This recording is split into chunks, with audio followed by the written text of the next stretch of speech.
कर दिया। हाँ ठीक है। देखते हैं मध्यकाल में भारत में देखते हैं कि प्रारंभ अरबों के आगमन से होता है। तो हम लोग अरबों का आगमन फिर पढ़ेंगे, फिर देखेंगे तुर्कों का आगमन, फिर मोहम्मद गौरी, फिर इसके बाद से गुलाम पास का नींद लगा गया। तो हम लोग इस तरह से चारों सेक्शन को देखते हैं। तो सबसे पहले देखते हैं क्या अरबों का आगमन।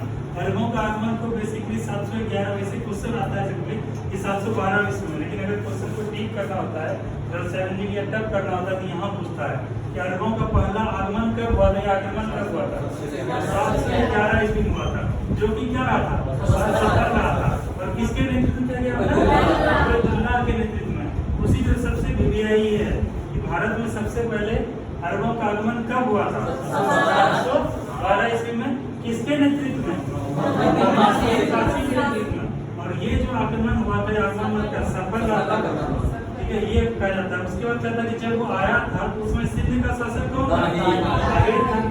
उसके बाद कहता है कि जो अरबों का आगमन हुआ, जो मोहम्मद बिन काशी के नेतृत्व में, इसका मुख्य उद्देश्य क्या था? प्रचार प्रसार भी करना।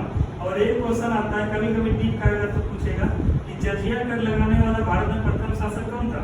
हम लोग को पढ़ाई में 4 होता है। जजिया होता है, जजिया, जकात, खराज और खुम्स, ये होता है 4, ठीक है। इसके बारे में अलग से पढ़ाएंगे। जजिया, जकात, खराज, खुम्स आता है। उसके पहला अरबों का आगमन देख लीजिए। हम देखते हैं तुर्कों का आगमन।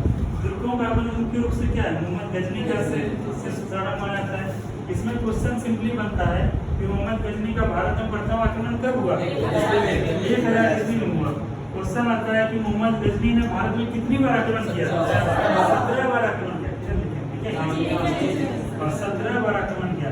कहता है कि क्वेश्चन आता है कि सोमनाथ मंदिर को कब लूटा है, आक्रमण किया? 1025। इसको याद रखना, ये भी आई 1025। और 1000 में प्रथम बार आया, 1025 में सोमनाथ को लूटा। उस समय कहता है कि सोमनाथ को लूटने क्रम में वहाँ का शासक कौन था?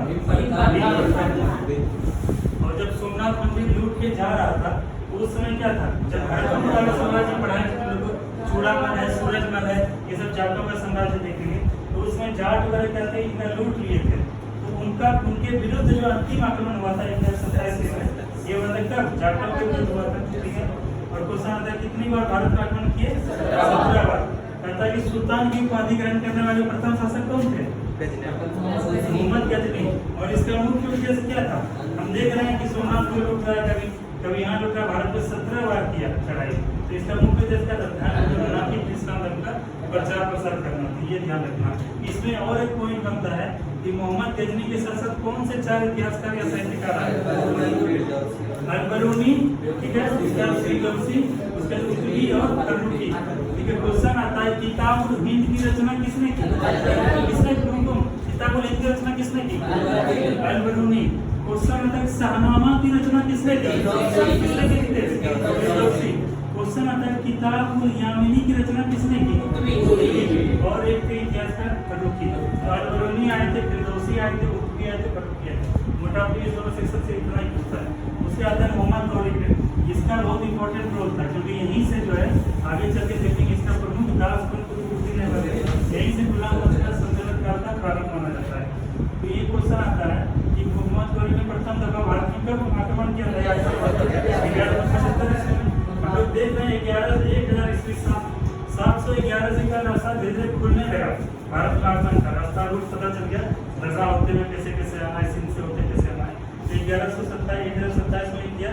उसके बाद इसके 50 साल 48 साल के बाद जो है भारत में मोहम्मद गौरी का आगमन हुआ।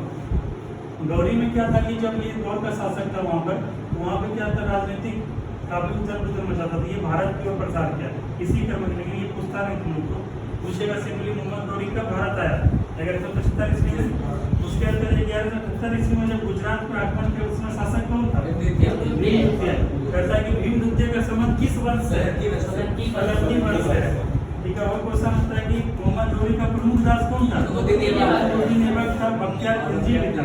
और बख्तियार खिलजी से क्वेश्चन आता है कि जो बंगाल बिहार को किसने लूटा? बंगाल को बिहार को किसने लूटा? बख्तियार खिलजी, जो गुलाम वंश के मोहम्मद गौरी के प्रमुख दास थे। उसके बाद क्वेश्चन आता है कि नालंदा विश्वविद्यालय किसने ध्वस्त कर दिया? बख्तियार खिलजी। उसके बाद क्वेश्चन आता है विक्रमशिला विश्वविद्यालय को भी किसने ध्वस्त किया? बख्तियार खिलजी के, इसको ध्यान रखना चाहिए।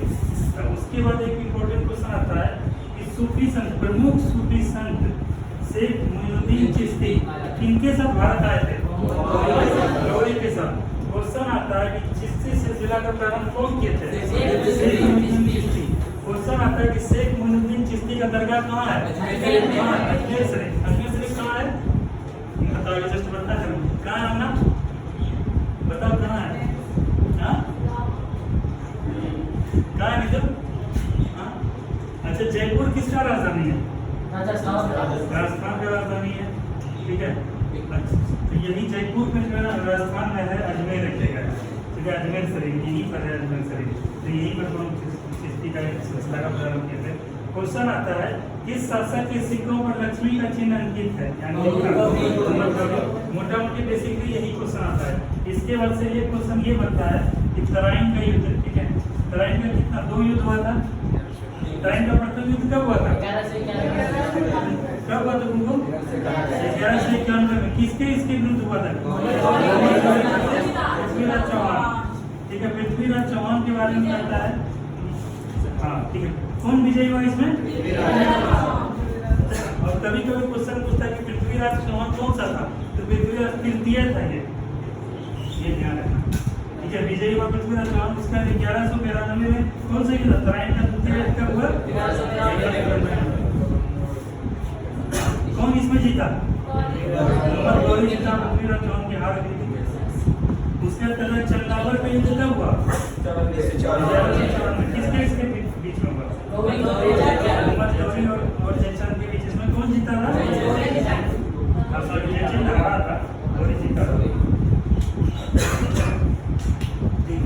अब यहाँ से इसके बाद से प्रारंभ होता है गुलाम वंश। मोहम्मद गौरी का प्रमुख गुलाम का कौन? कुतुबुद्दीन ऐबक। यहाँ से प्रारंभ होता है। क्वेश्चन सबसे पहले आता है कुतुबुद्दीन ऐबक की राजधानी कहाँ थी? लाहौर। अच्छा, गुलाम वंश की नींव किसने डाली? कुतुबुद्दीन ऐबक। अच्छा, कुतुबुद्दीन ऐबक के कार्य के बारे में पूछता है। कुव्वतुल इस्लाम का गठन निर्माण कौन किया? कुतुबुद्दीन ऐबक। कहता है कुतुब मीनार की नींव किसने डाली? कुतुबुद्दीन ऐबक। कहता है लाख बख्श के नाम से यह उपाधि से कौन जाना जाता है? कुतुबुद्दीन ऐबक। अच्छा, लाख बख्श की उपाधि क्यों दी गई थी? उसके बाद है कि ढाई का झोपड़ा का निर्माण कौन किया था? और उसके बाद क्वेश्चन आता है कि चौहान खेलते हुए किस शासक की मृत्यु हो गई? और इनको कुतुबुद्दीन ऐबक का सर कहाँ दफनाया गया? लाहौर में। मोटा मोटी यही इतना सब पूछता है गुलाम वंश से। अब हम लोग स्टार्ट करेंगे कुतुबुद्दीन ऐबक के बाद इल्तुतमिश। इल्तुतमिश को क्या कहता है? दिल्ली सल्तनत का वास्तविक शासक या गुलाम वंश का वास्तविक शासक इल्तुतमिश को कहा जाता है। इसको हम लोग नेक्स्ट टॉपिक से स्टार्ट करेंगे, ठीक है। इसको यहीं पे जो आज यहीं पे करते हैं, समाप्त करते हैं। टाइम हम लोग का ओवर हो गया।